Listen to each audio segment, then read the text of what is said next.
কৃষ্ণকান্ত সন্দিকৈ ৰাজ্যিক মুক্ত বিশ্ববিদ্যালয়ৰ অধীনত অধ্যয়নৰত যিসকল শিক্ষাৰ্থী MA থাৰ্ড ছেমিষ্টাৰ আছামিজ পৰীক্ষাত অৱতীৰ্ণ হ'ব তেওঁলোকৰ পেপাৰ 3ৰ কাৰণে এটা গুৰুত্বপূৰ্ণ প্ৰশ্ন উত্তৰৰ সৈতে মই ইয়াত দি দিছোঁ।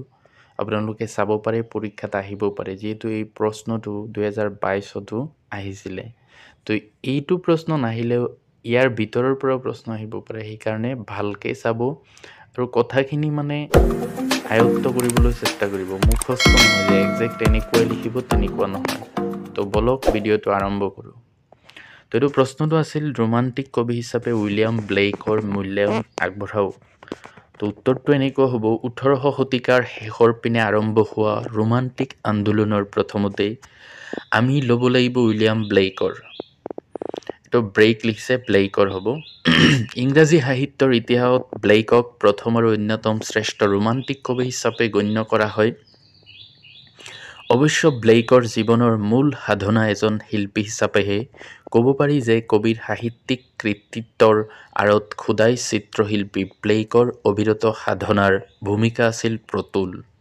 ব্লেকৰ প্ৰথম কাব্য সংকলন পয়েটিকেল স্কেটচেছ প্ৰকাশ হৈ ওলায় 1783 চনত। ইয়াতে ব্লেকৰ প্ৰথম ভাগৰ কবিতাসমূহ 12 বছৰৰ পৰা 20 বছৰ বয়সৰ ভিতৰত লিখা সন্নিৱিষ্ট হৈছে।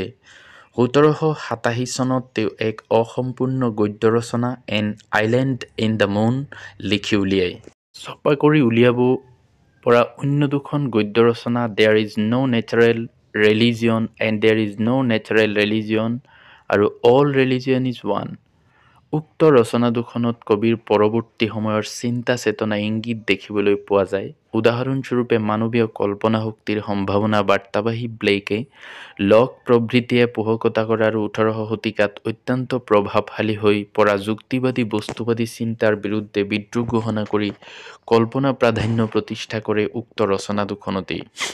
অৱশ্যে এই পদ্ধতিৰে ছপা হোৱা ব্লেক যুগমীয়া কৃতি হ'ল ছং ইন'চেন্স। সূক্ষ্ম ছন্দসজ্জা আৰু ছবিসমূহে ইয়াৰ গীতি কবিতাসমূহৰ স্নিগ্ধ ফুলাম সৌন্দৰ্যৰ ৰহণ বঢ়াইছে। তেনেকৈ ব্লেক অন্য উল্লেখযোগ্য কৃতিসমূহ হ'ল the book of the Thel 1789 চনত খোদাই সম্পূৰ্ণ, দ্য ফ্ৰেঞ্চ ৰেভলিউশ্যন 1791 চন, the marriage of heaven and hell 1793 চন, song of innocence and experience 1794 চন। উল্লেখযোগ্য যে song of innocent and experience দুখন কবিতা পুথিৰ একত্ৰ সংকলন, ইংৰাজী গীতিধৰ্মী কবিতাৰ অন্যতম শ্ৰেষ্ঠ সংগ্ৰহ। ইয়াৰ কবিতাবোৰত ব্লেক ভাৰ্ছৰ পৰীক্ষণ নাই, তাৰ সলনি আছে ইংৰাজী গীত আৰু ধৰ্মীয় পদ ব্যৱহৃত প্ৰথাগত ছন্দসজ্জা।